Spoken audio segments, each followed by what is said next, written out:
माता की जय। कुबेर भंडारी महादेव की जय। संगम नारायण देव की जय।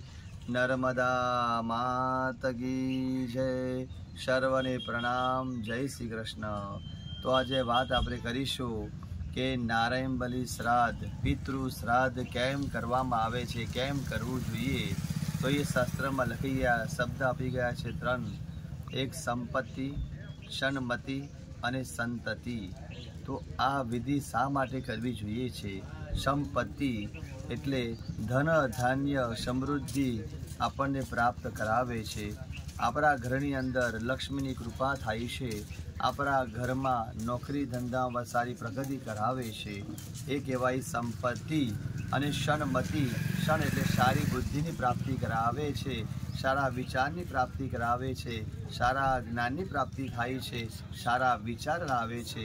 એટલા માટે એ સન્મતિ સારી મતિ સુધારે, સારા કાર્યમાં આપણું મન પરોવાય, ભક્તિમય આપણું મન થાય, એટલા માટે આ સન્મતિ કહેવાય છે। અને સંતતિ એટલે વંશ વેલો, દીકરાના ઘરે દીકરો, દીકરાના ઘરે દીકરો, આ દરવાજો પરંપરા ચાલુ રહે। આપણા ઘરની અંદર ધન ધાન્ય, સારા વિચાર, સારી મતિ, સારી બુદ્ધિ અને આપણા જીવનની અંદર જે વંશ વેલો વધતો રહે, પિતૃની કૃપા થાય, પિતૃની કૃપા આશીર્વાદથી દરવાજો ખુલ્લો રહે અને જીવન દરમિયાન ઘરની અંદર સુખ શાંતિ સમૃદ્ધિ થાય। નારાયણ બલિ શ્રાદ્ધ કેમ કરીએ છીએ આપણે? એટલા માટે કે આપણા ગુજરી ગયેલા પૂર્વજો હોય, જીવાત્માને અધૂરી ઈચ્છા રહી ગઈ હોય, મરતા સમયે તૃષા રહી જાય, ખાવાની પીવાની કહેવાની રોવાની કંઈક અધૂરી ઈચ્છા રહી ગઈ હોય, તો અંત સમયે આ નારાયણ બલિ શ્રાદ્ધ કરવામાં આવે છે। એ જીવાત્માની પાછળ એ જીવાત્માને સદગતિ, સારી ગતિની પ્રાપ્તિ થાય છે। એક ધનંજય નામના વાયુ સાથે પવન આપીને જણાવે છે લાસ્ટમાં એમની ઈચ્છા શું છે। ઈચ્છા અધૂરી ઈચ્છાવાળા પૂર્વજોને આપણે એમને જે ખાવા પીવાનું હોય એ અર્પણ કરી આપીશું।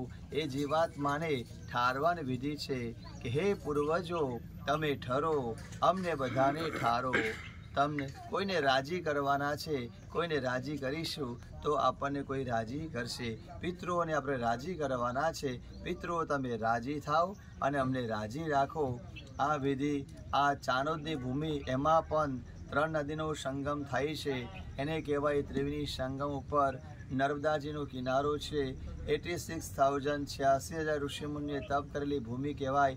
આ ભૂમિ ઉપર બેસીને પૂજા વિધિ કરવામાં આવે છે। એવું કહેવાય છે કે આ ભૂમિ ઉપર તમે બેસીને 1 મારા કરો, 10 મારા કરવાનું પુણ્યની પ્રાપ્તિ થાય છે। આ જગ્યા ઉપર 1 યજ્ઞ હવન કરવામાં આવે, 10 યજ્ઞ હવન કરવાનું પુણ્ય આ ભૂમિ ઉપર આપણને પ્રાપ્ત થાય છે। તો આ જગ્યા ઉપર જે કોઈ ભાવિક ભક્ત શ્રદ્ધા લઈને દુઃખી આત્મા, દુઃખી શ્રદ્ધાળુ આ ભૂમિ ઉપર આવે છે અને વિધિ વિધાન કરાવી માં નર્મદાજીની કૃપાથી શાસ્ત્રમાં કીધું છે રિઝલ્ટ મળે છે। ઘણા લોકો પ્રશ્ન બધા ભક્તો કરતા હોય તો માતાજી કહે છે શાસ્ત્રમાં, સાચી મનથી સાચા ભાવથી પૂજા વિધિ કરવામાં આવે છે, એને અવશ્ય પુણ્ય પ્રાપ્ત થાય છે। શ્રદ્ધા હોય તો માં નર્મદા મૈયા છે, નહીં તો બહેતા જલ બહેતા પાણી હૈ, તો વહેતું પાણી કહેવાય। શ્રદ્ધાથી કરેલું શ્રાદ્ધ પિતૃઓ સ્વીકાર કરે છે, પરંતુ આ જગ્યા ઉપર સાચા મનથી, સાચા વિશ્વાસથી, સાચા ભક્તિથી પૂજા શ્રાદ્ધ તર્પણ કોઈ પણ ભગવાનની સેવા પૂજા કરવામાં આવે છે।